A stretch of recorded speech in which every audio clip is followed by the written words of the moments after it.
जुना आणि बाळासाहेबांचं म्हणजे अगदी जवळून काम करणारा नेता. मला तर खूप आनंद होईल दोघे एकत्र आले. किंबहुना मला जेव्हा कळलं की राज ठाकरे हे बाजूला जात आहेत, त्यावेळेला 12 वर्ष मी कुणाशी बोललो नव्हतो शिवसेना सोडल्यानंतर. आणि मी आणि R.R. पाटील वगैरे जे आहेत ते खासदार वसंत पवार वारले होते, त्यांना घेऊन तिकडे चाललो होतो पुण्याला. आणि मला कळल्यानंतर मी त्यावेळेला स्वतःहून राज ठाकरेंना आणि उद्धव ठाकरे दोघांनाही फोन केला आणि म्हटलं माझं ऐका, एक 8 दिवस शांत राहा, नाही तर 5 दिवस तरी तुम्ही काय बोलू नका, तुम्ही काय बोलू नका. कदाचित जे आहे तुमच्या मनातला राग त्यावेळेला कमी होईल.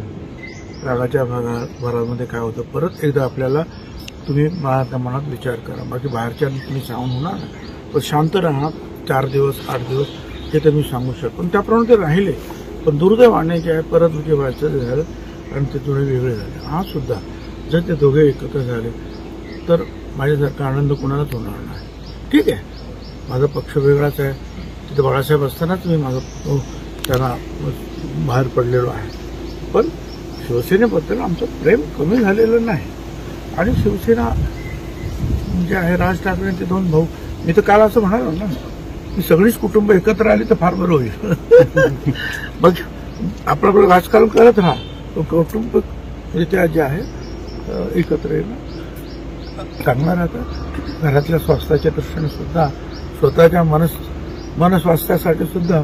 आणि ते जर स्वास्थ्य चांगलं असेल तर